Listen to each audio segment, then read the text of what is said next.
How about now? I think it's working. I think my microphone is working now. It was not when I first signed on because of some dumb stuff with. Is everything, the levels coming in now? Should be. Just wait for it to catch up. All right. Now we're in the zone. Now we can proceed with the madness that will inevitably ensue. Excuse me.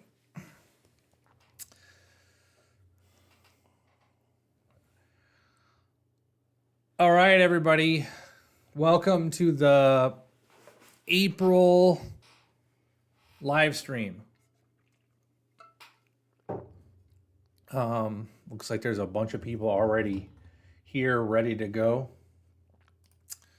As always, don't fill out the form. We're going to do a giveaway. The form's already pinned. Jump on the form if you haven't. Fill that out now. That way you don't have to do it later on and scramble around to get it done before we do the giveaway. So, hello everybody.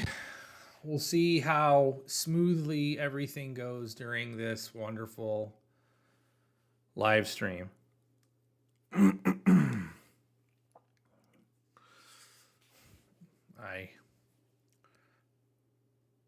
Nope.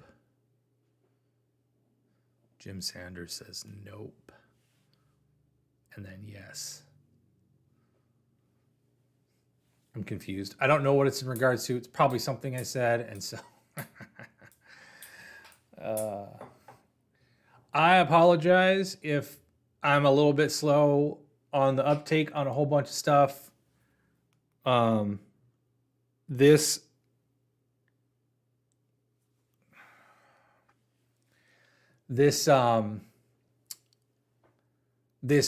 easy pen launch, this inexpensive, budget-friendly, entry-level pen launch and website has exploded into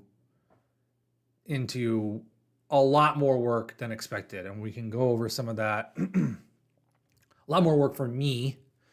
We can go over some of that as we talk through the whole process.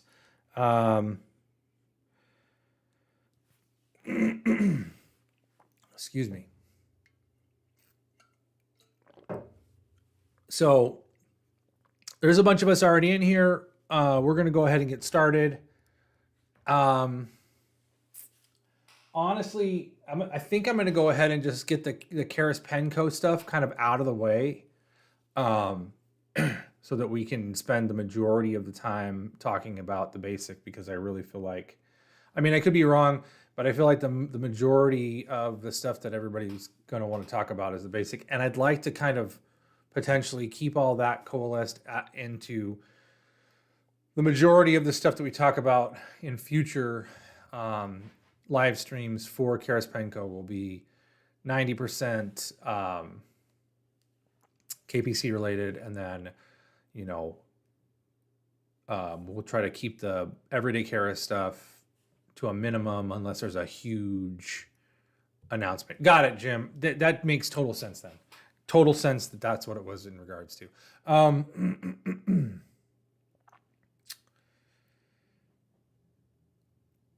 Shoot, now I lost my train of thought. Anyway, so I'm going to switch screens real quick. I'm going to show off. So get the Keras Penco stuff out. I don't want to get it out of the way like it doesn't mean that much, but I'm just going to show off some new stuff that we have that's going to be coming up in the next week and a half. So we got 3 new colors. Well, actually 2 new colors and we're expanding the blood orange color, which looks red in this picture, but it's a very dark orange with metallic in it. And for those of you that have been looking for more fountain pen options, these are 2 of the fountain pen options that we're going to have available. So these are 2 new Cerakote colors. The bottom one is a brand new F series. It's, boy, what's the technical term for it? It's called Bolt Blue. So like our pen, Bolt, B-O-L-T, blue. It's a new Cerakote color that they just came out with. This is listed as I want to say it's a semi-gloss finish. It's their version of like an industrial coating, an industrial like paint coating, Xylon something, XYLAN. I didn't look at. I didn't spend a lot of time looking it up. I had other things to do. So this is a coating that we've got coming out. It's no metallic in it whatsoever. It's listed as semi-gloss, so there's a little bit of shine to it. It's a nice blue. I'm a fan of it. It's different than the other blues that we have. The one above it is another F series. That's called Burnt Orange. And I don't know that it's necessarily... It's not as dark as the traditional Texas UT burnt orange color that people are used to. It's a little bit lighter. I think it has a little more yellow tone than red in it, as opposed to the traditional burnt orange. That's just what they call it. Their description is a pumpkin orange solid tone with matte finish. Now, that description has changed because it used to not have the pumpkin description in there. To me, it looks kind of like sweet potato baby food. If you've seen that, it's kind of that tone. Pumpkin is is pretty close because pumpkin flesh, not the external skin, the pumpkin flesh is a little bit more yellow. And then also we've got the blood orange at the top, which is a metallic. So there is shiny metallic in that dark orange, nearly red. And that is the high version. So this is actually, interestingly enough, this is actually Ultem. This is actually Ultem that we've done Cerakote. So we had some Ultem sitting around, and we've heard that Cerakote can get applied to Ultem, so that pen is actually in Ultem. Though I don't know that we'll have many of those available. We only did like 8 of those. And most of the Ultem with Cerakote are probably going to go to pen shows. So yeah, so that can... It'll be interesting to see if we end up doing anything in the long run in terms of Cerakote over Ultem. Likely we'll use it for some of the Ultem items that have really bad internal, like visible scratches on pens that don't stop the pen from functioning correctly, but you know, like if chips got caught inside the pen when it was being machined, it can cause swarf and scratching internally that when you see through Ultem, you're like, oh, that looks really ugly. And so we'll probably just set those pens aside as we have them. That way we can salvage them. We don't have to scrap them. We can basically put Cerakote on them and sell them with different Cerakote colors. So I think so.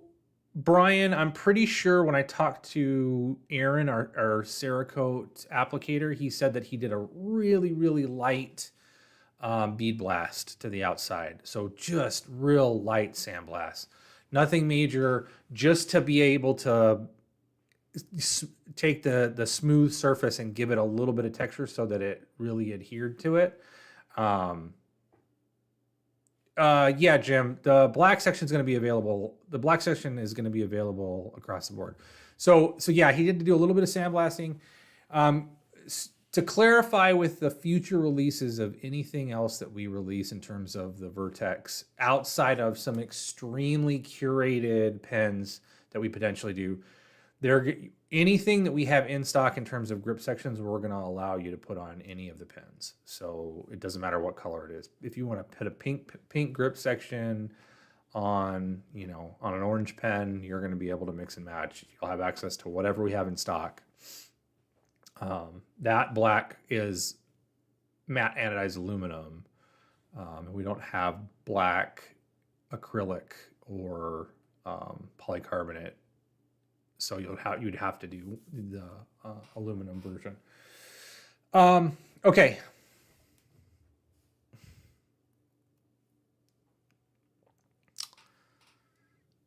That's actually it's actually orange. So it also looks it also looks red, but that's actually a very dark orange color. So this is interesting. So yeah, this is orange and this is orange. This is orange polycarbonate, dark orange polycarbonate. This is orange Cerakote. This is also orange. So all three of these colors, that's kind of why I picked it. These are all three technically orange. So yeah, so yes, the cap is friction fit, has an O-ring inside, so the cap just pops on. Yeah, they just pop on. And then they're on there. So, yep, just like that. So,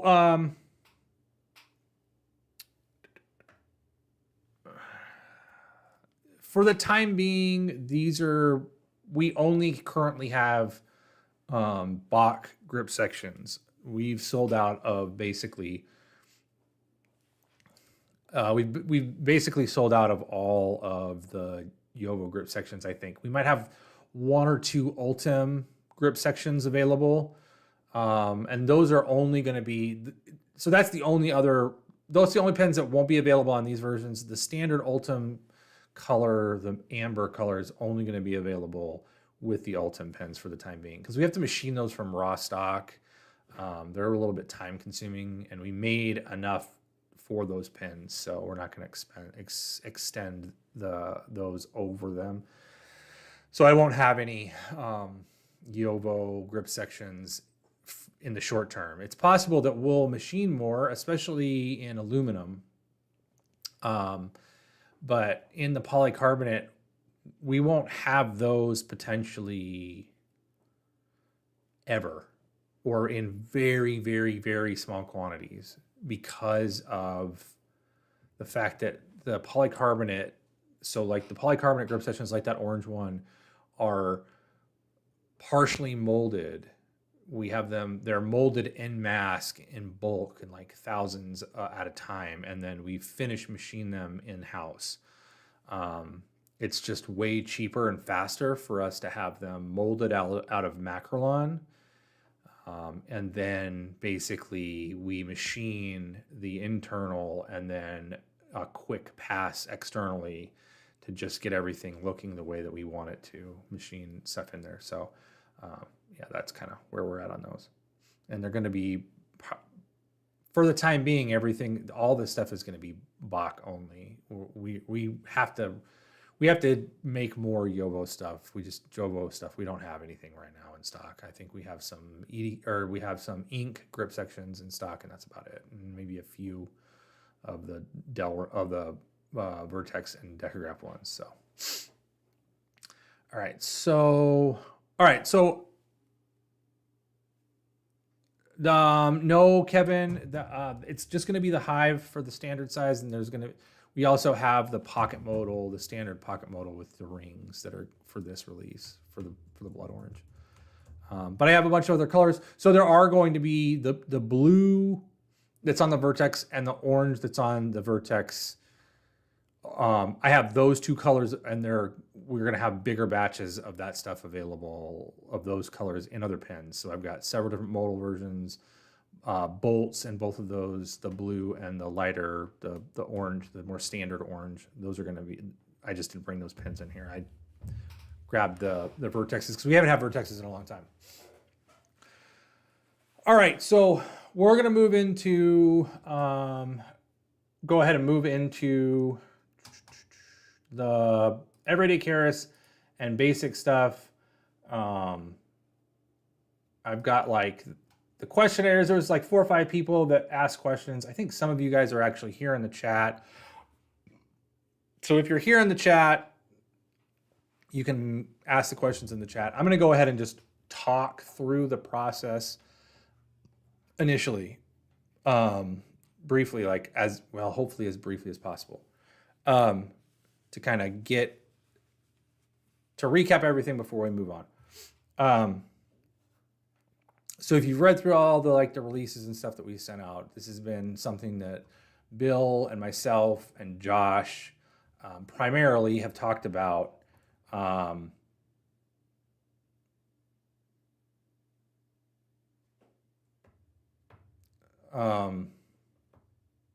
sorry, I got interrupted I glanced at the chat. I need to not glance at the chat. So we have discussed a product like this since around 2017. That was a less expensive pen, something that we did that just was not present in our portfolio. Because you could technically say that all of the pens that Keras Pen Co. stocks like fall in a very similar price range, with maybe the exception of the copper fountain pens, specifically like the ink and the decograph, since they're closer to the $300 mark, or the closer to the $200 and the decograph mid 200, $250 mark than they are to the $70, mark, between 70 and 100. But there's a real like dividing line in terms of like, I don't know, just in terms of like how your brain works in terms of money for items like this. And I think being involved in the fountain pen community for as long as I have, that kind of dividing mark where I don't know that it's necessarily budget, but it's definitely like entry level in terms of like something that's not meant to just be replaced, is somewhere between $20 and $30. Like for a fountain pen, an example of this is like the TWSBI Eco or whatever they call it when they first came out with that. It's a relatively inexpensive. I think it launched at like $27 and maybe around $32, somewhere around that price point. So that is definitively, whether it's subconsciously or consciously, that's kind of like where people's minds go. I think when they consider like a budget price, or sometimes somebody that's willing to spend a little bit more money on something to get quality that they're going to write with for forever. I think they're like, oh, between $20 and $30, that's kind of that price point, like $1 a day for a month, or like, skip coffee for a week or 5 days, on your way to work type of thing. So we've had this we've had this idea for a long time, didn't have the ability to do it until recently, really because like we had the machinery, we just didn't have enough time on the specific machinery to kind of know how to maximize it, to do stuff like the basic, really long pieces that have the designs and stuff on them that we've kind of become known for. And so just talking about it again this January, and then Bill, like legitimately, like Bill and G and I sat down, we talked about it. I basically said, I want to make a pen that's less than $30, like $29, if we can get a pen in the $29 price point. And Bill said, it's not possible. And so we wrapped up the meeting. Like that, it wasn't that short. We had a long discussion about it. Wrapped up the meeting. Between that meeting and the next day when I came into work, Bill and Josh, our shop foreman, who has a lot more time on the Swiss lathes than Bill does now, our specific Swiss lathes, had talked about it. And Josh is like, I could totally do it. And so Bill was like, hey, if you can do it, do it. And so that's kind of how it came. So I came in and Bill was literally like, hey, Josh said he could probably make a $29 pen on the and I was like, all right, let's do it. Let's do it. Or not, he didn't say specifically $20 pen, but like a cheaper pen. And I was like, let's do it, especially if we can get under the $30 mark. And then once everything was said and done, that's where it was. I think I've talked about this before, but like the reason that we have segmented that product outside of Karas Pen Co. is because the brands, the pens do not live in the same ecosystem. And because we really want to attempt to get new customers, we want you guys, if you want to buy, we'd love for everybody that owns a Karas Pen Co. pen to own a basic or a bunch of basics that they use to give away to people, whatever. We're not saying that this pen isn't for you. What we're saying is that we want to be able to have a pen available for all of those people that when they filled out any of the surveys that we've done that said, I really like your pens, but it's just not in the budget right now. Hopefully the basic falls into that price point. And with that is, some people that aren't pen people they get to our website and they're overwhelmed with just like, well, I don't know what the difference between, why is there a pocket modal and a modal and a bolt, and when I go to customize the bolt, it asks me if I want to do a Parker style refill or a G2 refill. What's the difference? There's all these choices, and what happens is, this is literally from people, many people have told us in person. I went to go buy a pen on your website, and there was so much stuff that I didn't know, and I ended up not buying anything because I didn't understand the differences between all the products. And our website, the Karas Pen Co. website, has only gotten more complicated over time because we've expanded and added and added and added and added. And so attempting to launch something that in and of itself is very basic,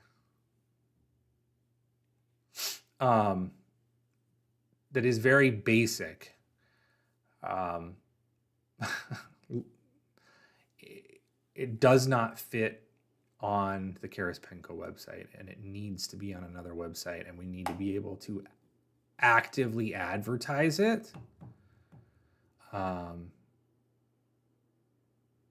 in a way that people can purchase it that don't necessarily know anything about pens, and especially don't know anything about our pens and are not going to get overwhelmed. So that was the goal with the basic and with Everyday Karas. Like, if you're like in the market for your first durable buy it for life pen, and you go on there and you're like, and you find the basic, you can click the button and you can legitimately one click buy it with Google Pay or Apple Pay. So a lot of work went into that. And subsequently, in the last 48 hours, there is a Reddit thread in machine pens that has kind of also, some of you might be in that thread, has also kind of exploded and brought, a lot of those people know about our stuff, but a lot of them are talking about the basic product and asking a lot of questions and prompting us to have more responses specifically to people that do know a lot about everyday carry pens. So I've had and I think the biggest thing is I now have to like split my brain between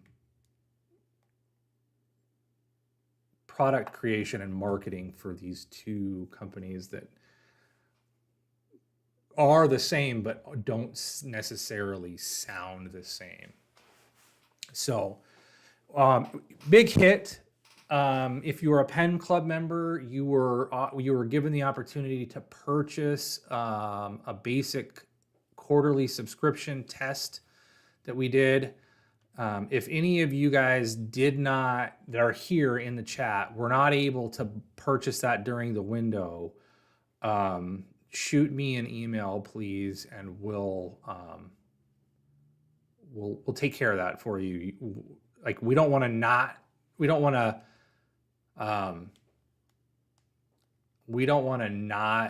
have you.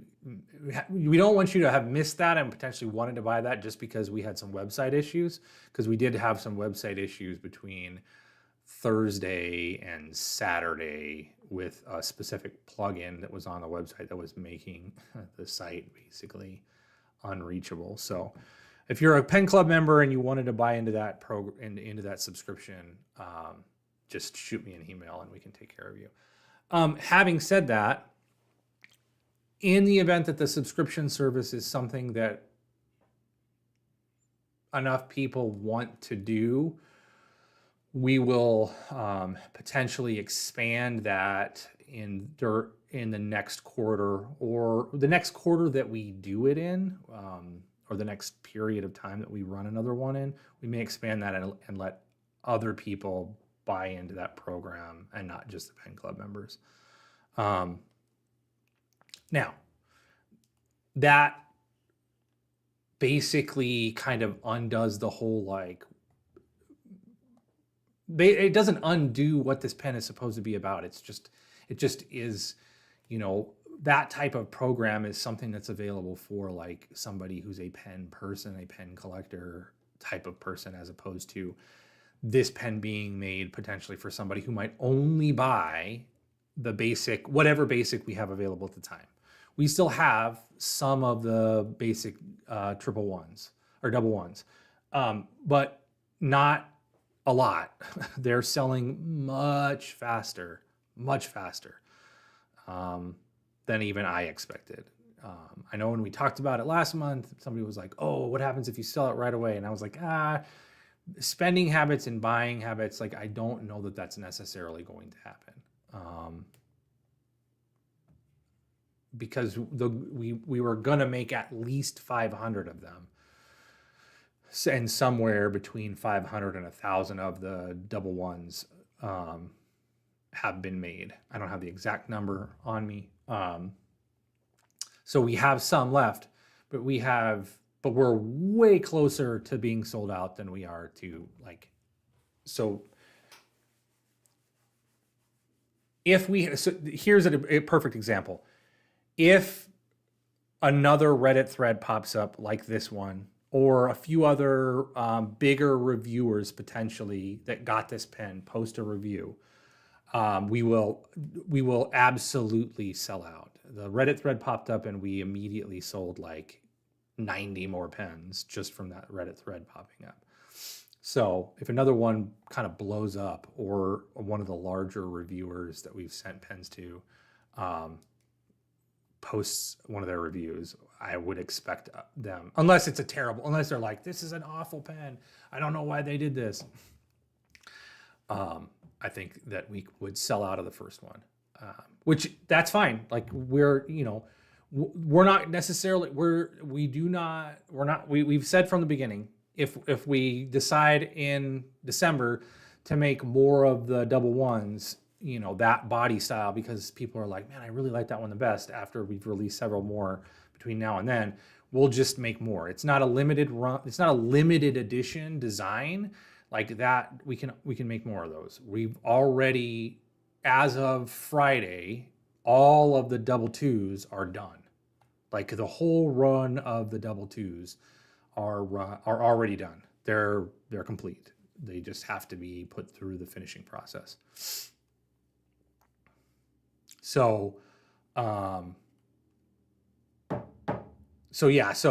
that pen is finished, and so we could, with that is like, and that's the thing, like, this pen runs lights out. We could finish if we had a huge uptick where people were just coming out of the woodworks and like we had demand for it. We could machine thousands of these in a week easily, if we needed to.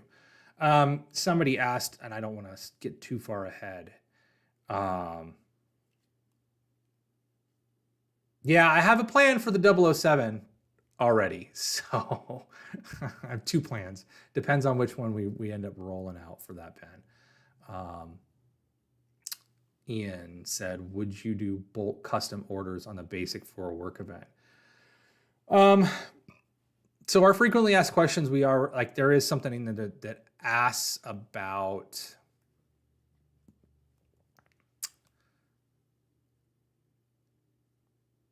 we have to figure out how to do a bulk order. It's not going to be the same way where we're going to be able to reduce the pricing on it, but we can absolutely do bulk orders. I think this pen specifically, the idea with bulk orders on this pen is a very minor price break, depending on the quantity, but more room for customization of what the final product looks like, in terms of like, I don't really like this version, or hey, I like this from 001 and I like this from 010.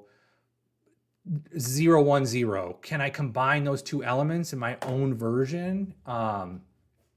And we could potentially like do stuff like that, where like the custom version is for you is not that we would basically be like, we might make them and sell that version of it, but that you would potentially get that one if we did a bulk order. But yeah, we could do, I have to figure out the specifics on it, but if you're interested in something like that, you'd have to reach out to me, and Bill and I would have to sit down and kind of talk through the process and the pricing, if there would be any price breaks type of thing, dependent on quantity and stuff like that.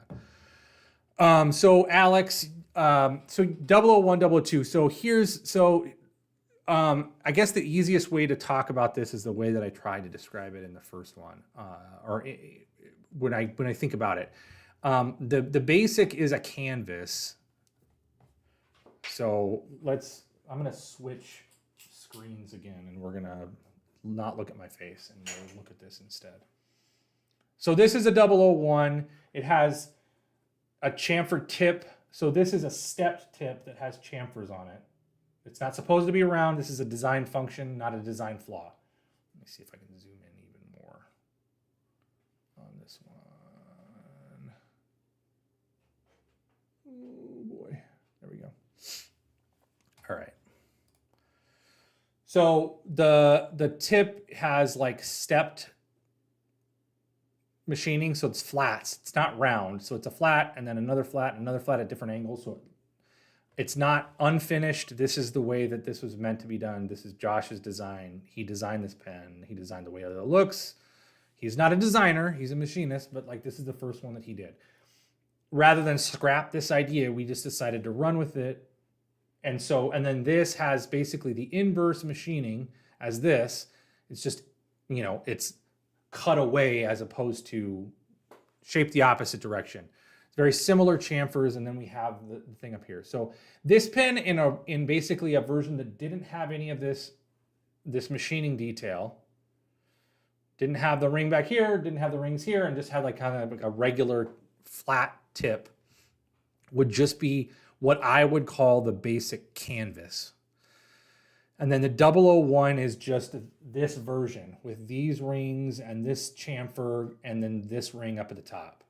The next version is going to have a completely different machining, external machining.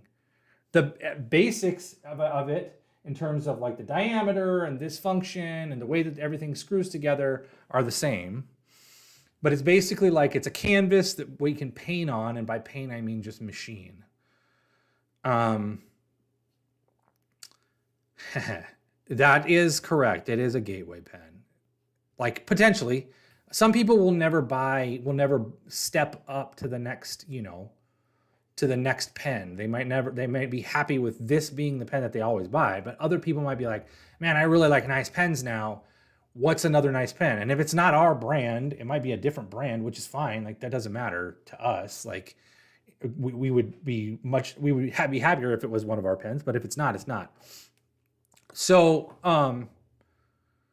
So Alex, basically that's what I mean in terms of the 001 and the 002. There's different external. There's going to be different external.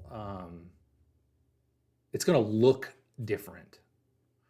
So pen collectors that like to have, like, there's people that just collect all the different designs. Like they have every single grip section profile that we've done in every different color, or they want every grip section that we've done in a specific color or something like that. This is basically going to be the same.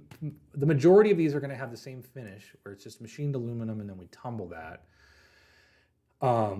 with that texture finish that allows us to machine it real fast. It's a very light texture, so you don't feel it, but it provides a little bit of wiggle room in terms of, like, the finish doesn't have to be perfect like our other pens, that, like, any type of little, like, realistically, any type of little, like, flaw, even in the grain of the aluminum on our standard pens, on a raw standard pen, would just be like, would just like pop out at you. So you'd be like, oh my gosh, there's this little thing. And it could just be a difference in the grain of the material. So this allows us to do that kind of stuff. All right, so that's kind of where we're at. Like, we're going to continue to do this. And basically, whenever we sell out of one of the one that's currently available, we'll put up the next one. We already have a planned release date for the 002. It's going to be the first Monday in May.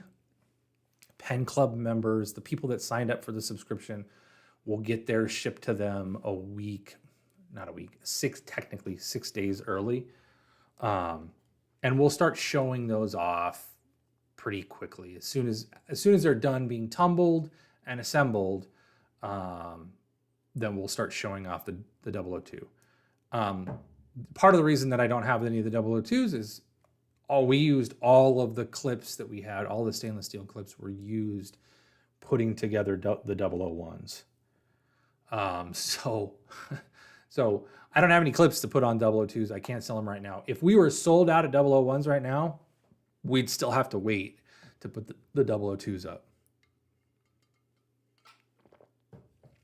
All right. I think that kind of like gives you like a recap of the basic, everyday Keras, the idea behind the thing. So we're going to go ahead and move into, I'm going to firstly say, if you've joined us since we started, there is a pinned, P-I-N-N-E-D, pinned comment at the top of the YouTube chat.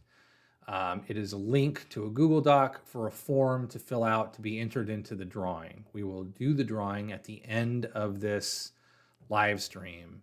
The drawing is for, I'm going to give away 3 of the prototype 001s. It explains everything in there. That's not a photo of it. That's the original CAD document. So when you click on that, please fill that out. Please fill that out so that you can get entered to win when we do the drawing. So now,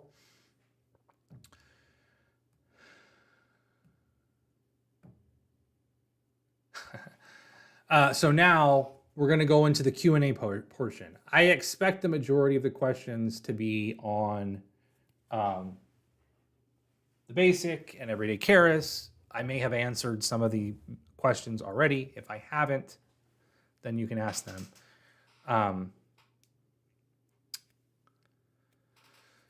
So we can go ahead and go into that. So questions can start firing off at any point in time. It almost feels like there's a coating of some sort on the pen. So there isn't any coating on the pen. In fact, we use, these pens are,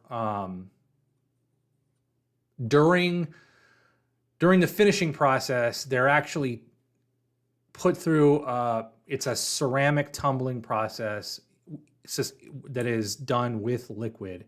And in that liquid, we use Dawn dish soap. which basically cleans off any remaining coolant that we use during the machining process. And then at like the part of the way through, the soap is drained off, and then just water and ceramic is used to tumble the rest of it. So there's no coating on there. That's just raw aluminum. So raw aluminum is porous. The more you use it, the more your like oil from your hand. Like I have wiped my face a lot during the day, and so mine feels like kind of oily. That's literally just because when I'm riding with it, it's gonna your natural skin oils are going to collect on the surface of a raw aluminum pen, because the aluminum is porous. It just is, like, without it being finished, it's just porous. So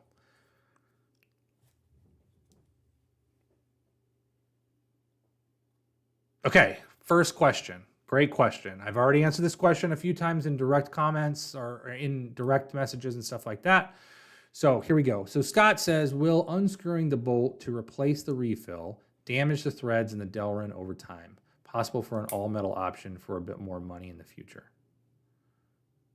Okay, so to answer that question, it is possible, especially if you don't thread it like right in. It's definitely possible to cross thread the button into the piston, into the Delrin piston. Now, and over time, you could potentially, you know, if you're doing it a whole bunch, you could potentially like strip the threads out of there. It is unlikely because there is not additional threads because it stops basically. So it's unlikely that you would do that. I mean, I guess if you took it apart several times a day, that could happen. It's unlikely that you're going to do that. In the event that you do that, that Delrin piece is covered specifically for that under the warranty. We'll just ship you a replacement one. That, you know, if that fails, those threads fail, then we'll ship you a replacement Delrin one. We could make it out of aluminum. We could make it out of aluminum for the same price as the Delrin one. The problem is, without finishing that aluminum slider and changing the way that we machine the internals of the pin itself, you're gonna hear it, and it's gonna be loud. It's gonna be really, really loud. So you're gonna hear it move on that. Like the machining detail that's inside, you're gonna feel it and you're gonna hear it. It's gonna be pretty loud. Even if we undersized it significantly, you'd still hear it. It would rattle, or it would even move more. Like you would potentially hear it. So we don't have any plans to do that in the future, for that reason alone. Like if you own a metal bolt, we've gotten comments on our metal bolts, especially the ones that aren't anodized, that you can hear the metal like rubbing on itself. So yeah, so that's the reason we used Ultim. And we tested other plastics, or that's the reason we used Delrin. And we tested other plastics, and Delrin is the best option because Delrin shrinks slightly when you thread it, so that when you go to tighten this in, it's not going to inadvertently like come unscrewed and fall out, because the Delrin is tight. So you screw it in there, it has a purchase. It's definitively like you're threading it in there. So yeah, we'll just replace them. That's a much better option for us in terms of like if somebody does have one where the threads fail over time. Like, so, you know, it's covered under the warranty. Because of unibody, I wish to be a sort of window to see when the ink is running low. Sure, no, I understand that, Nick. Like, because of unibody, wish there was a sort of window, holes to see into the pen to see when the ink's running out. Totally understand that. There are pens that have stuff like that. you're going to have a lot of stuff get into your pen if you carry it in your pocket. So sure, that is something, I don't know. I honestly don't. We've kicked around doing machining all the way through the body, not on this pen specifically, but on other pens. You know, I don't know like if we'll ever do that on this pen. Maybe as a design feature somewhere, but realistically, it would significantly increase the price of the pen, because that would require, especially to make it look nice, it would require extra machining time. So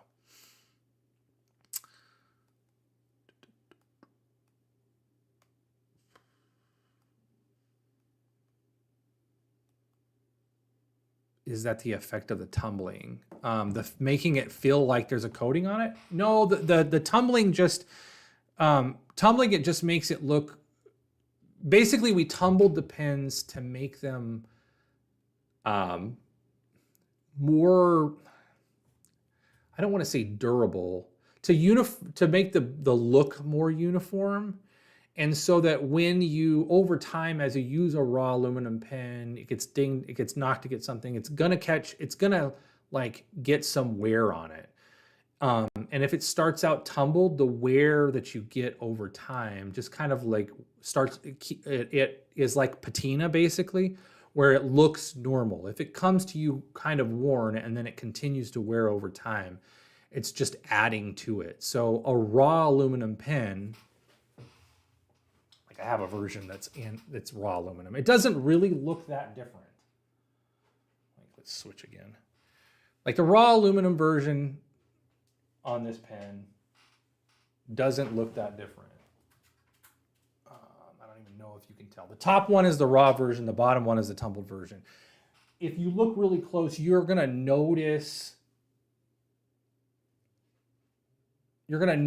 like tiny scratches and little machining marks and a lot of stuff that looks weird on a raw pen. It like pops out. It was really like, whereas this has a much more uniform and a softer look than this does. So there's, there's that. That's the reason that we tumble them. Raw aluminum is, you scratch this pen and it's like it's just going to be this huge blemish. If you scratch this one up, it's not going to be nearly as noticeable, especially if you can like, we can retumble them. And so there's a reason that we didn't go with a raw tumbled finish. That would be even cheap. Like realistically, not tumbling them would make them even less expensive. Not a lot, but some. Like it's one more process that we have to do for hundreds of pens that we have to have somebody physically do. So the surface finish, the tumbled surface finish does feel a little bit softer just because it's smoothed away any like sharpness to it. So that could be what you're feeling, but generally speaking, like there is no coating on it outside of skin oil.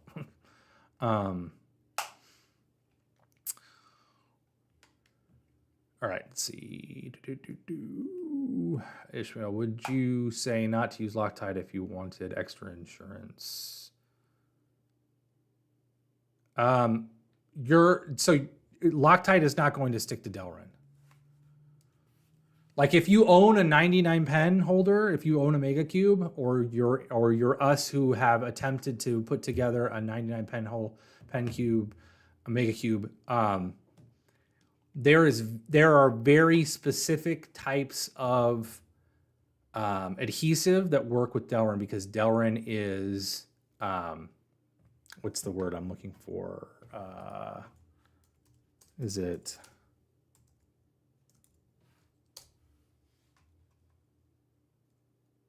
hydroscopic?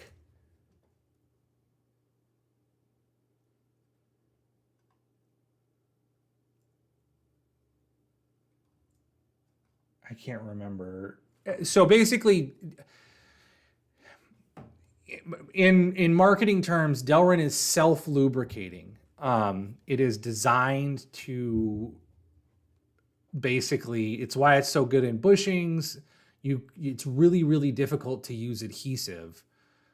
That's what, yeah. I used to have all this stuff memorized. I don't have it. There's only so much space in my brain. So Delrin does not like adhesive at all, period, full stop. We had to use adhesive on some of the mega cubes to get the inserts to actually stay in those. And so we had to source an epoxy that was made for plastics like Delrin. So you're not going to have a lot of luck using Loctite on that thumb screw. And the reason that we don't use Ultem, you will crack Ultem. Like, as strong as Ultem is, you can crack Ultem by over threading something like this into it. It will crack. We have cracked pens by threading things into them. It's one of the reasons that we don't make a pen like the Bolt out of, it's why we had to do, like, it's why this pen in Ultem, this pen literally, these fasteners don't thread into the pen. They don't thread into Ultem. They actually thread into the clip, and there's a piece of and they basically pull the clip against the face of this, the internal face of this. You can't, like, you will crack Delrin with threads, or you'll crack Ultem with threads. Okay. Let's see.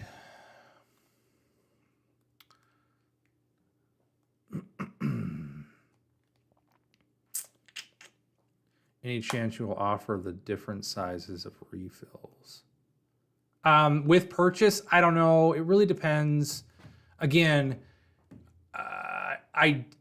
because of the way that we want this to be a one-click checkout, I don't necessarily know that we would list them on the same page.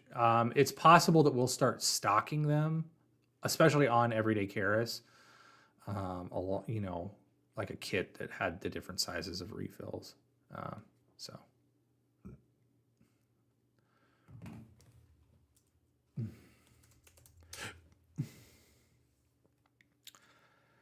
Oh boy.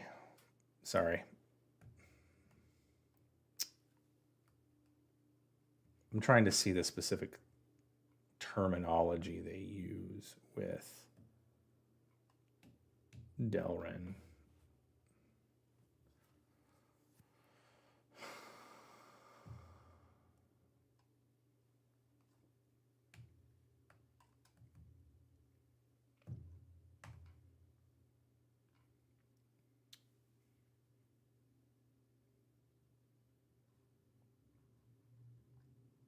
I don't even see it now.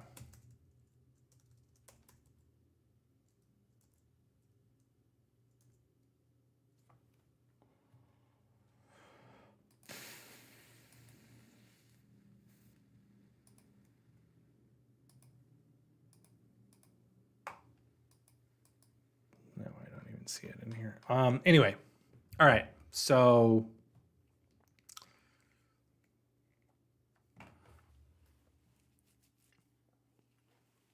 all right. Okay. So yes. So I saw that question, retro. So I'm going to start pulling questions from that list. So I'll read your question directly off of here.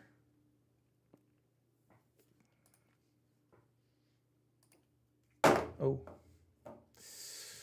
The scale grip, the most recent newsletter said, we are almost out of the grip profile. Might not have any of these for quite some time, if at all. Why might not it make a return? Okay. The scale grips that we made, that Josh made, require us to take raw pens and mill them after the fact. So it's basically a multi-part. It's an external process basically where we're moving the pens from a lathe to a mill, like putting them on by hand, milling that profile on there to get them done. Now that's not saying that we can't do them in the future on the lathes. It's just not something that we did this initial batch, because the whole thing with these new experimental grips was Bill was like, hey, take a whole bunch, take like 600 or 700 of the just the smooth bolts and go put some new designs on them. And so Josh would program something and then would test it, because it's a lot easier to test all that stuff on a mill than it is to test on our lathes. And the lathes, because they can run lights out and we try to run them not like nonstop, we're not using them potentially for something like that would just be an aesthetic. Like once we have that proved out, now if it's popular enough, we'll just be like, okay, the next time we do a full bolt manufacturing run, we'll add that in there. The reason that I said if at all is just because like we don't know if we're gonna make those. Like, I don't know. Are they really that, like, maybe we'll make them the next time we do bolt lowers. Maybe they're not gonna sell. Maybe they'll sit around here and we'll have the last 50 of them just laying around and people don't want to buy them. So I can never, without fail, like 70 to 80% of the time when there's something that I think is just going to be super popular, it just sits around and is a dud. And then, something like the sunshine yellow, the sunflower yellow, like I realistically did not expect that color to be popular. And it is definitely the most popular Cerakote color we have released in a long time, long time. So that's the only reason why I just don't know. And so, yeah, I don't know.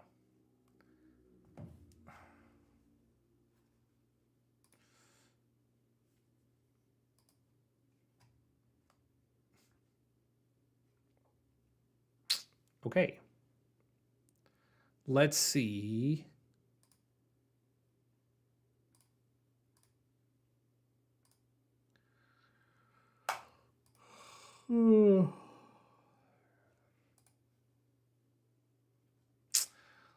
Let's get rid of that dude.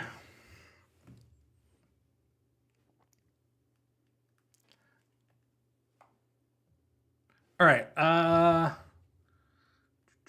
Next question. Could you offer a replacement kit consisting of spare spring, plunger screw? Yeah, we'll probably end up doing that specifically. Yeah, that's probably something we're going to do, which kind of leads me to the next question I have. That's great. Is there a plan for a ballpoint conversion kit for the basic? So I had this question. Yeah. If I'd have caught it right away, I would have deleted it sooner, but I was looking at something else. So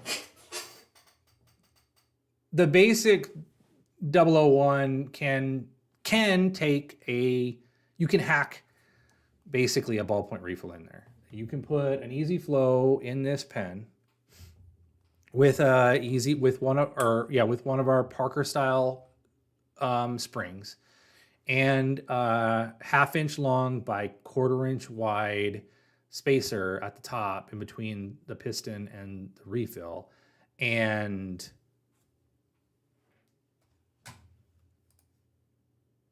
no, your comment's not turned off.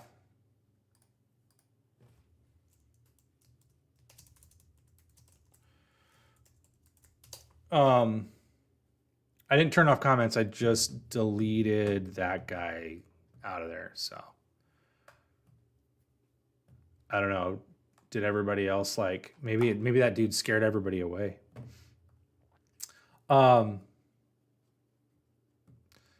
So we are gonna potentially have a conversion kit for the basic 001 to take a Parker style refill down the road. It's not necessarily, I don't know what the timeline is on it. Like Bill and I talked about it today briefly. There is also a plan to do a Parker style, if not a version of the basic, a Parker style pen in this price point.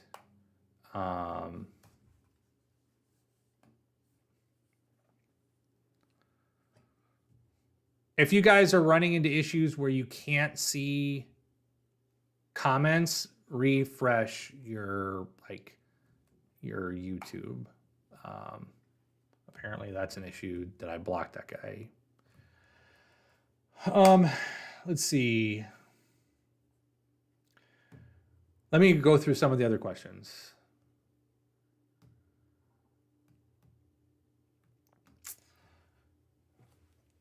So I had questions. Can you polish? So a Cerakote finish. Can you polish a Cerakote finish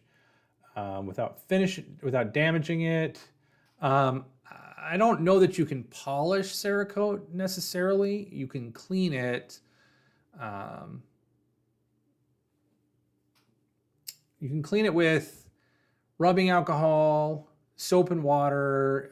It's pretty solvent friendly. So there's a lot of because it's primarily a firearms coating, you can use a lot of different solvents on it. Break free, WD-40, hoppies, however you pronounce it. Like a bunch of different firearms specific cleaners can be used on Cerakote to clean the surface of Cerakote.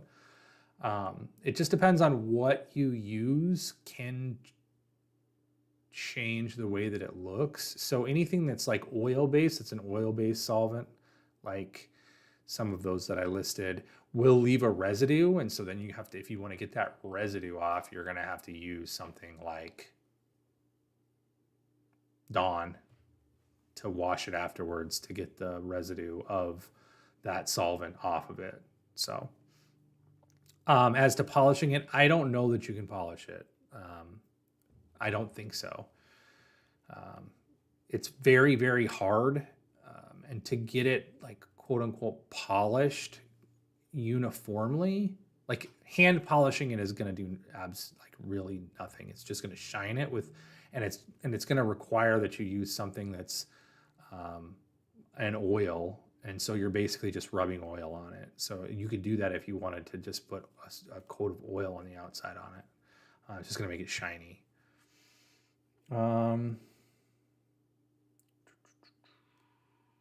So we had a question about how do you change the ink cartridge of the pen since it's one piece. I think we kind of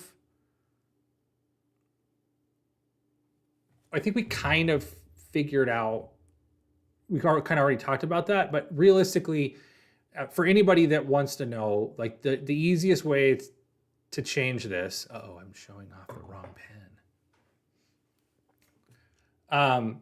I just gently push from the top a little bit, and then you just unscrew this. I know this is going to be impossible to see, but it's a question, and then everything just comes out. So you just unthread the button from the piston, and there you have it.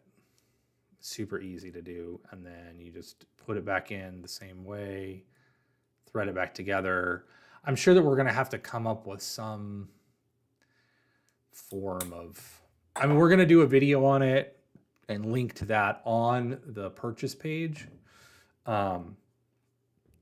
So it's super easy to take it out, take it apart. How many runs of the initial prototype did you plan on doing?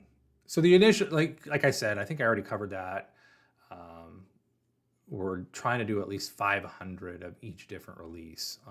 And since the 001 is basically the prototype version, that's no longer technically a prototype.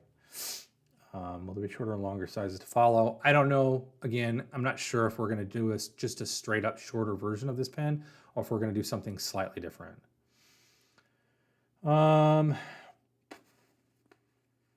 For the basic, for cleaning the basic, because it's raw aluminum, I would you could use rubbing alcohol on the basic. You could use Dawn and water. What you want to do is whatever you use on it, you need to dry it as thoroughly as possible, externally and internally, before you reassemble it if you need to clean it. So I would say you don't have to worry as much about taking the clip off of this pin as you do with like a bolt. But if you're not careful, you can strip the threads where the clip goes on. I suggest people don't remove their clip unless there's some major issue with that area of the pin itself. Because it's really easy to strip aluminum. So unlike this, it's really easy to strip aluminum when using stainless steel screws, if you're not careful. So I would warn against taking the clip off unless there is absolutely some reason to do that.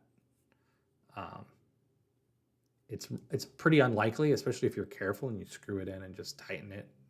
Just do a nice tighten it on it, but you could potentially strip it.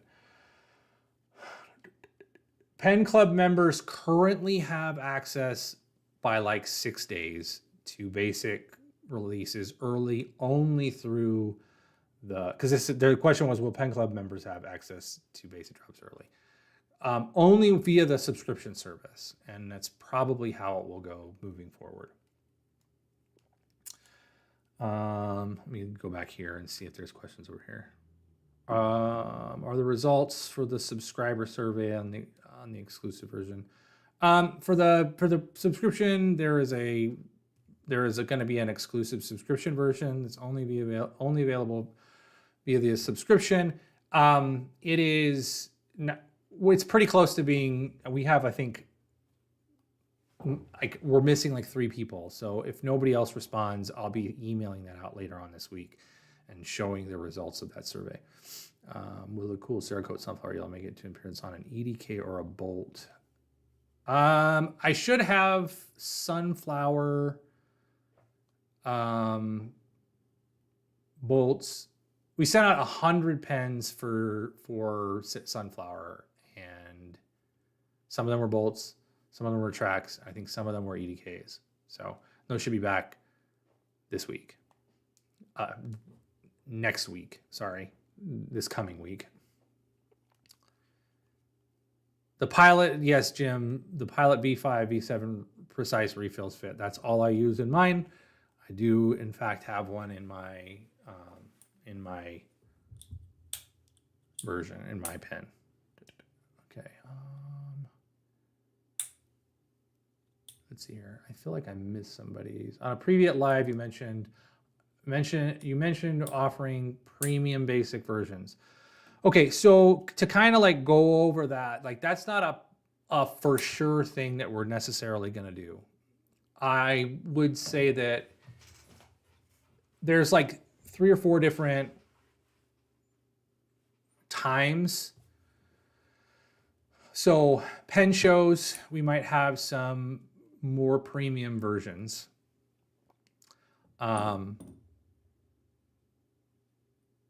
then like an anniversary, like our anniversary style pens, or for the holidays, we might do a more premium version but again, those will be priced accordingly. So like a Cerakote version is probably going to be $50 for a Cerakote version of the basic.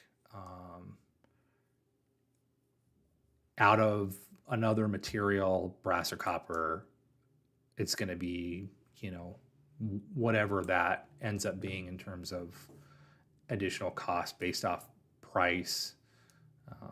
If you're curious about that whole thing, like I got into that whole conversation with a whole bunch of people on pricing in the space of a week. Copper, a foot of copper has gone up from $6.38 to $9.38. So that's kind of why there is so much fluctuation in pricing. And whereas like we have actually talked about potentially making this pen out of copper, making the basic out of copper as a more premium option down the road, that kind of cost increase would dramatically increase the cost of the pen in the long run because of the additional time that you have to take when machining copper and the additional care that you have to take in machining copper. All that kind of builds into it. So let's see, more questions. I'm glad you like the smoked bronze. That color is not a very like popular color. People don't like it apparently, or the photos just don't show it off. Alex, what caused you to go with a thicker pen for the basic model compared to your other pens? So the reason for that is this is close to the raw bar stock size. So this pen diameter requires only like 1 or 2 passes on a raw bar stock. So whereas the other pens, we have to take down pass after pass after pass after pass of machining time. And that's all time that's built into the price of each component. So removing less material on this makes us be able to manufacture this pen significantly faster, which was why it is this size. This rod stock we're using, I think, 5/8 or 1/2 inch rod stock, whatever it is, that's just standard. It's a standard size that's relatively inexpensive. So it's faster machining time because we take off less material. All right, let's see.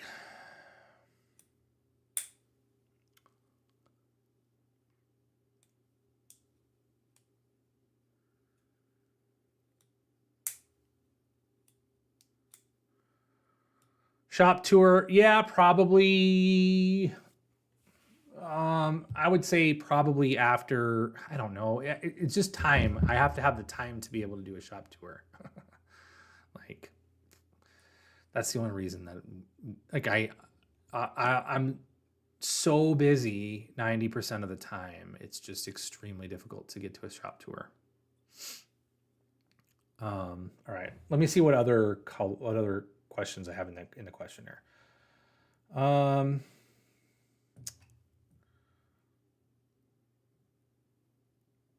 Is there any chance colored clips could be ordered separately? The screws have not been screwed in place, but I kind of talked about this previously. When we did sell clip replacement kits or clip swap kits on the website, we ran into about 20% of the people that bought them returning the pens because they stripped them out. That's not something that's just unique to you when you replace, potentially to you. I'm not saying you, it's not like I'm like, your guys are stripping them out. Our assembly technicians strip out about 5% of the pens they put together. Because if you're not careful, if you don't get it threaded correctly right away, it's cross-threaded, and then it doesn't fit flush. And then when you unscrew it and then try to go back in, you've already recut threads and cut away threads because it's the one major drawback. This is specifically the case for aluminum pens. It's not necessarily the case for the brass pens. And it's really only an issue with the bolt, the retract, and the EDK. It's really easy to strip those threads out because there's not a lot there, so you can't go further in. There's a lot more there. There's a lot more there. There's a lot more material here, so this threads in further than this does. It might look similar, but let me tell you, the difference of threads in these two is considerable. So stripping this out is not necessarily as likely as stripping out a bolt or whatever. So we don't necessarily make that an option because we got so many people that were like, oh, they're stripped out. Like, yeah, that's why we don't sell them. It's one of the big drawbacks of making aluminum pens and having them be the size that they are, the diameter that they are, they use the clips that they use. So, all right, let's see. Is there any consideration to trying to get the piston to completely block the checkmark hole in both actuated and non-actuated? I've had this question a couple times. It might be the same person. I don't know, like their email address and the question that I had. So what they're talking about is when you click this down, you can kind of see in here. And shortening this a little bit while lengthening the piston would do that, but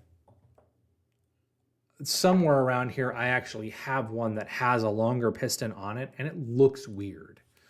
So lengthening the piston is it just looks funky. It does not look as complete as this does. And shortening, and in order to shorten this, you'd have to be, I don't know, probably, I'm trying to see how far it is. Slips, be right there. It could be done, but I don't know that we'd necessarily do that. Like maybe, I don't know, possibly. It depends on how it fills and functions. Like a lot of it goes into that. Like the prototyping for this, this basically uses the exact same J slot. It's just not as finished as the modal has. So it's like the exact same checkmark style slot that the modal uses. And when we made that pen, because we didn't have to think about that, when we tested it, we tested different lengths and different travel and stuff like that. And this one just felt right. So that's why we used it on this one too. So I don't know. I don't know if we'll end up doing anything different with that. We might in the future. I'm not sure.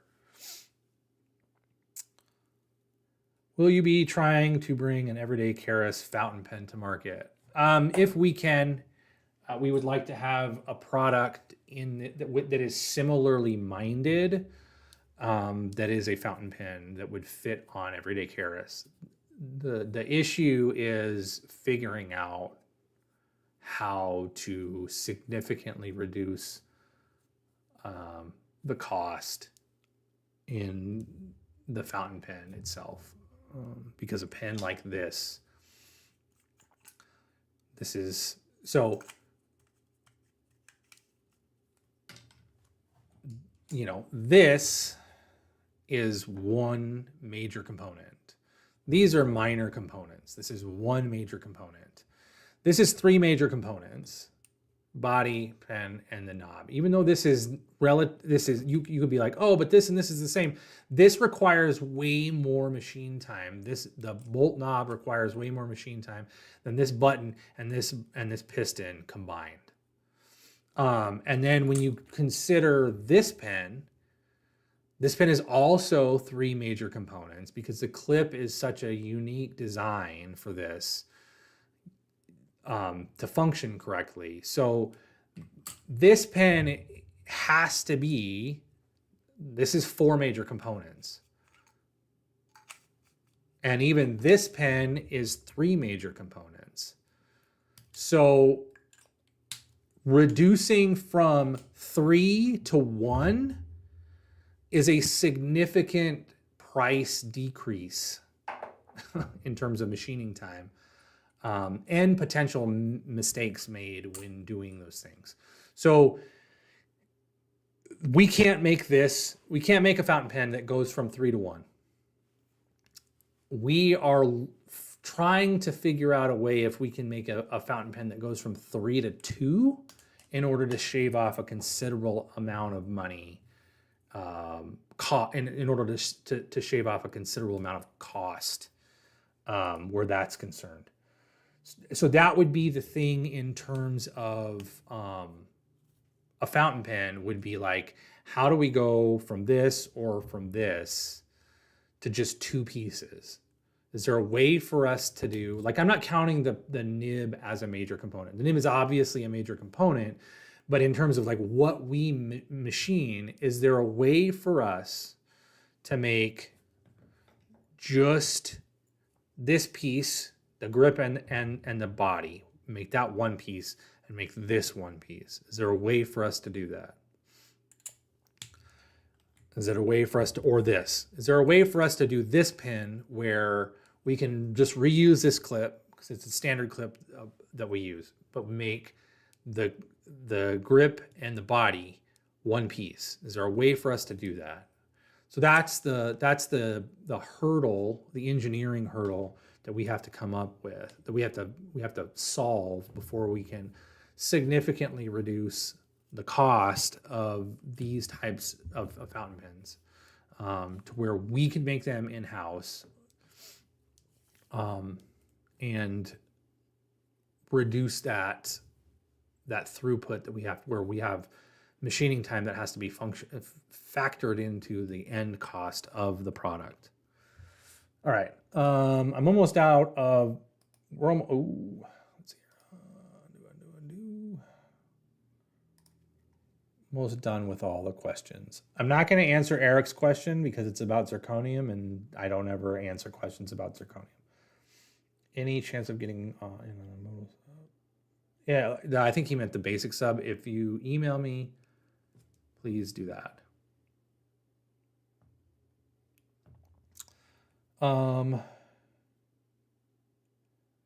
We had a question, why are all our pens 0.437 in diameter? Will you ever make a narrower pen? So I don't actually really have an answer for that, in terms of like, I'm not sure why the original pens, the bolt, the retract, which tapers, but is, right in that same ballpark, why those were initially designed around that size. Not sure. It could be a variety of different things. It could be based off of the initial product research that Bill and Dan did in 2012,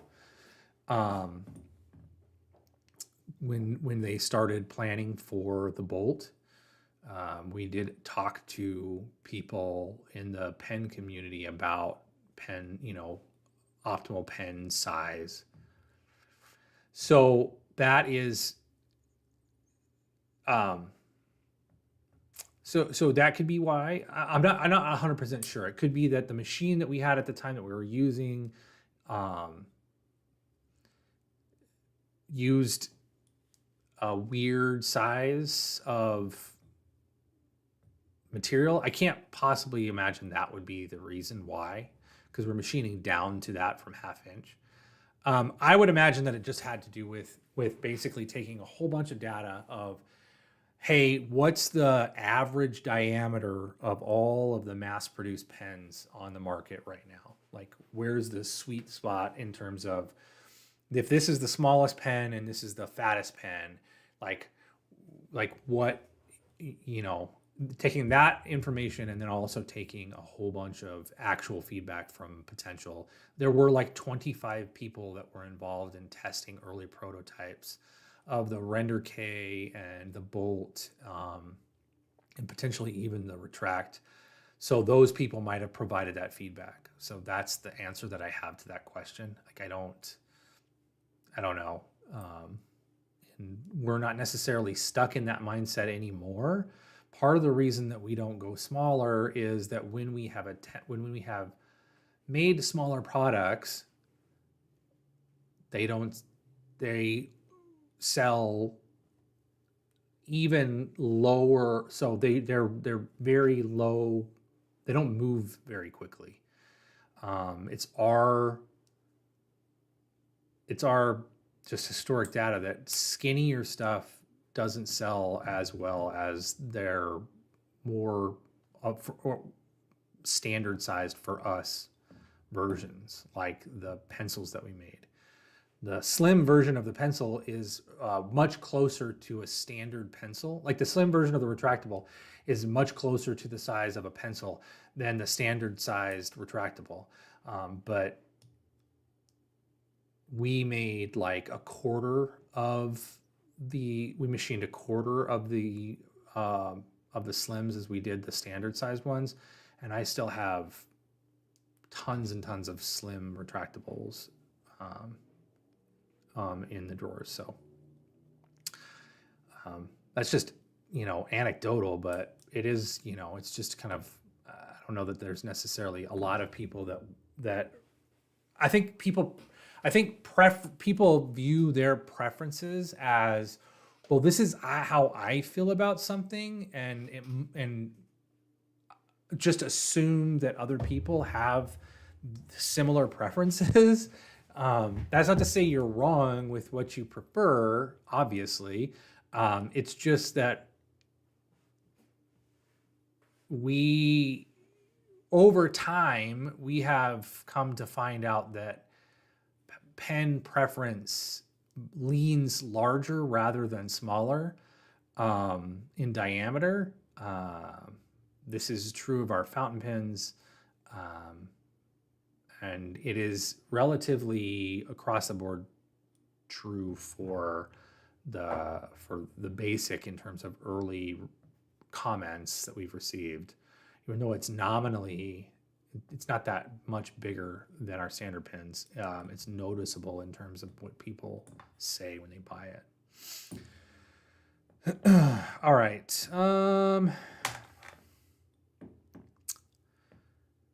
I know that there are single piece plastic pens that are being made that the majority of them, or all of them, to my knowledge, are some type of eyedropper fill pen, which is not necessarily something we could do with an aluminum pen. Like you could do it, it's just gonna stain. Like raw aluminum stains. Anodized aluminum with fountain pen ink, having tested it, it stains. So, all right. If you haven't completed the giveaway form, please do that, because we're gonna do I'm gonna run the randomizer here in a minute. If there's any other last minute questions, or I didn't answer your question for whatever reason, I might have missed it in the chat, or somehow missed reading it on the sheet, you can go ahead and toss them in there now, and I'll try to wrap them up before we close everything out. Hopefully I answered a decent amount of questions.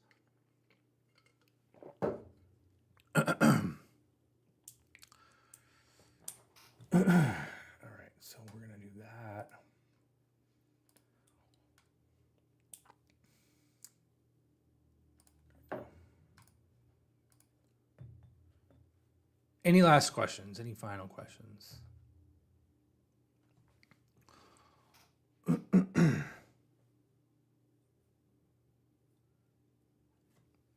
Okay, we'll go ahead and show off this. So this is Cerakote. This is that orange. This is a Cerakote version of the basic. The reason that this was sent out for Cerakote is because these were damaged. The surface of these pens were completely messed up during an accident with water. You can't leave water sit on aluminum pens.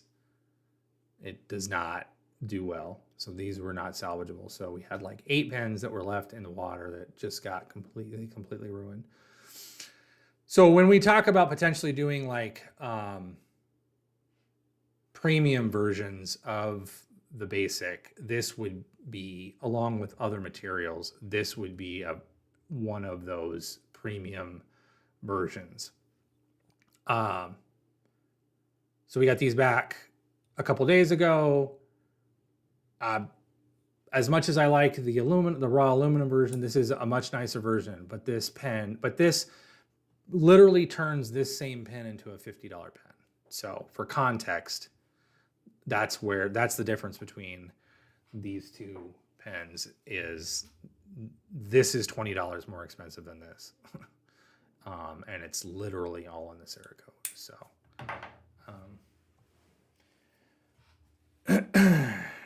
pocket modal in copper. Yeah, Bill actually was talking about that the other day. We're going to be, that is on the list relatively soon to do more copper regular modals and more copper pocket modals. So that is the plan. All right, I'm going to run the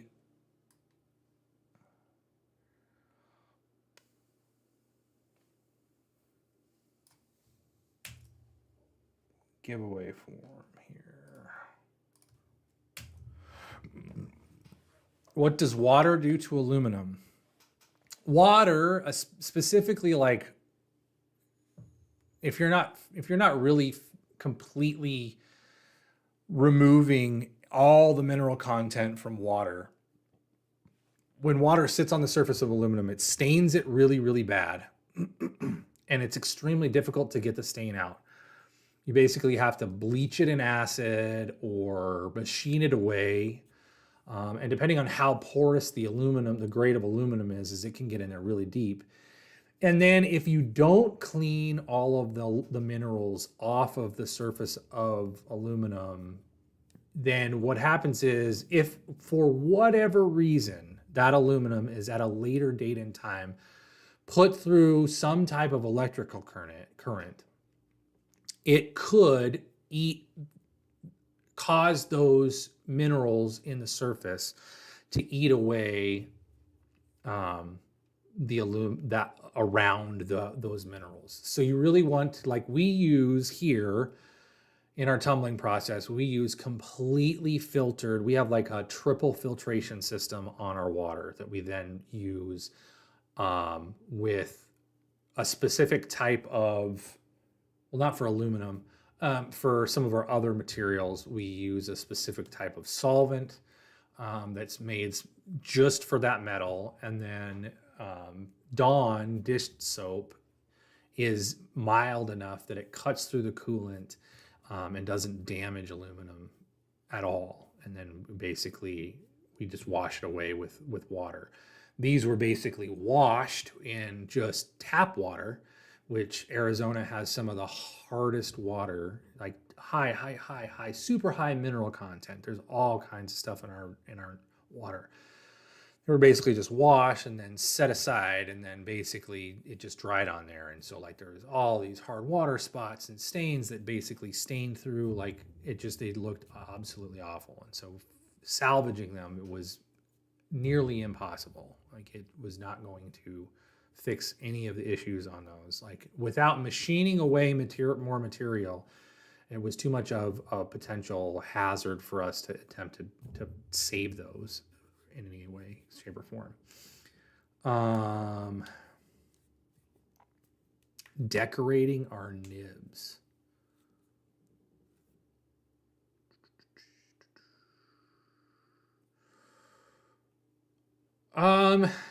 We've had some people early on do stuff to our nibs.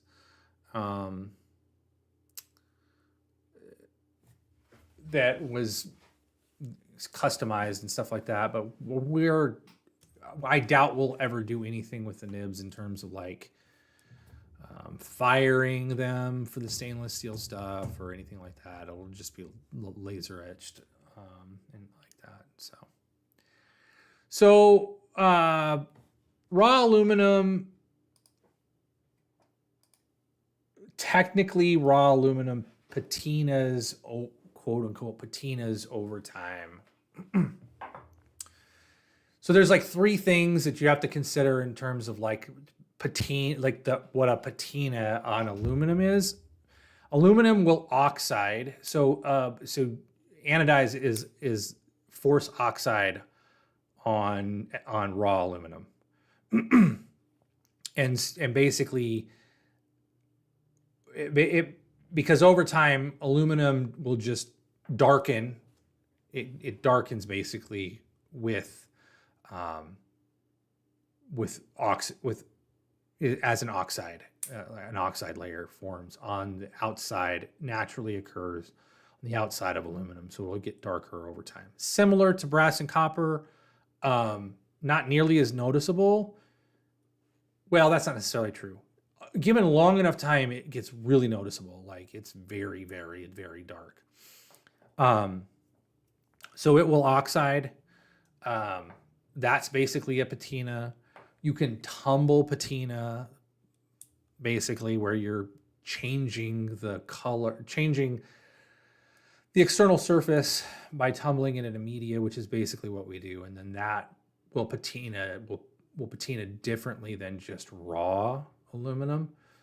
And then you can patina aluminum with some like salt, like basically color it with certain chemicals. But it's much less, it's not stable, it doesn't last, and it doesn't look very good, which is why aluminum is usually, if you want to do something like that, you're using anodize, because it also protects it. It's an oxide layer that protects it. The oxide layer on aluminum oxide itself, that forms even naturally, is basically a protective coating that is, in terms of, I forget which scale, is technically, I don't know if it's Mohs or which hardness scale, technically an aluminum oxide is harder than the surface aluminum. So it's a protective layer somewhat, and it just happens naturally. So that's kind of like where you end on the scale of like how aluminum patinas. All right, I have the winners.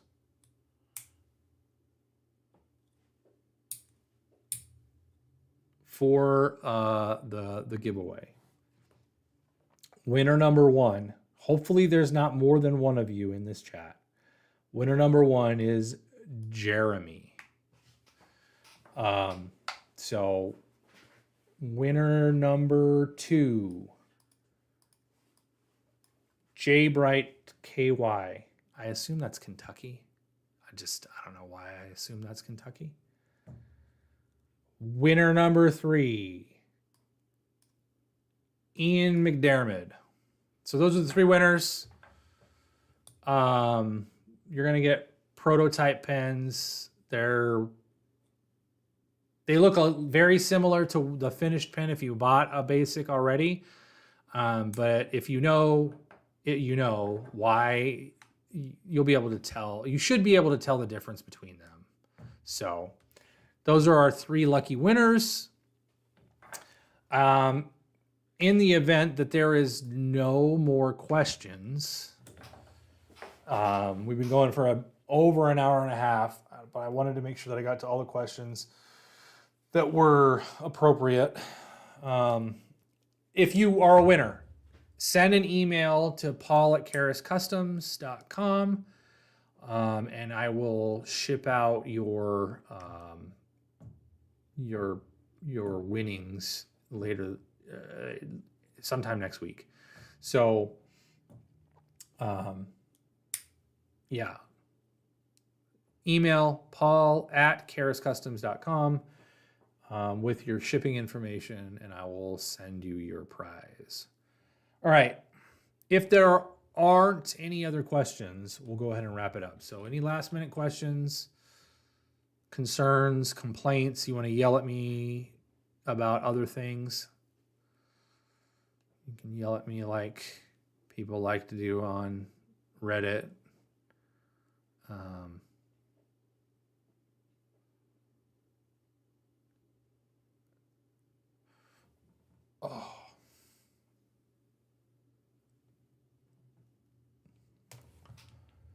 No? All right. Everybody have a great weekend. If there's any follow-up questions afterwards, if there's something that you want to know more information about that we didn't really cover because it was just basic stuff, you can always shoot me an email. It's, we're not here to not talk about something. If there's something that we need to discuss that. Oh, you didn't discuss this again. If you're a Pen Club member and you missed the basic subscription, and you want to get on the basic subscription, you can email me and we'll take care of those Pen Club members. If not, you got a couple weeks, and we're going to be releasing the beginning of May. We're going to be releasing the basic 002.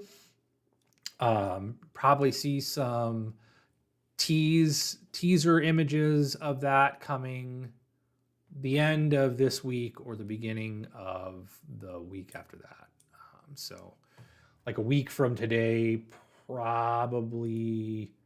Well, it really depends on when our clips come in. We've ordered them, so we're probably looking somewhere around like Easter Monday to show off the basic 002. So if you haven't bought the basic 001, we have some in stock. They are selling quicker than I expected them to, which is great. I'm happy that people seem to be buying them. Otherwise, thank you everybody for being here. We're going to shut it down. Have a great weekend. Be safe. We'll see you next month. It's quite possible we'll end up doing multiple live streams, one for Everyday Karis and one for Karis Customs, if that potentially goes into a thing. It's also possible that we'll test out live streams on another platform for Everyday Karis. So if you know people that are in the market for an affordable pen, you know where to point them. Please spread the word. Somebody made a comment about, is there any way to invest in Karis Customs? I was like on the Reddit thread. The best investment in us, we're not a publicly traded, we're not a privately traded, we don't take external investments. The biggest investment that someone can give us is purchasing a pen, but even more than purchasing a pen, like just showing the pens to people that might want one, especially when it comes to the basic. So that is the biggest help. All right. Thanks everybody. I'm going to go ahead and shut it down. We're going to call it a night. I have a barbecue that I have to start here in just a little bit, and I'm going to be grilling some burgers and starting off the weekend. And I hope everybody else has a wonderful, wonderful weekend as well. Enjoy a cold frosty beer, or if you don't engage in adult beverages, a nice soda or a coffee or a water or some juice. Be good to each other. We'll see you again next month, if not sooner.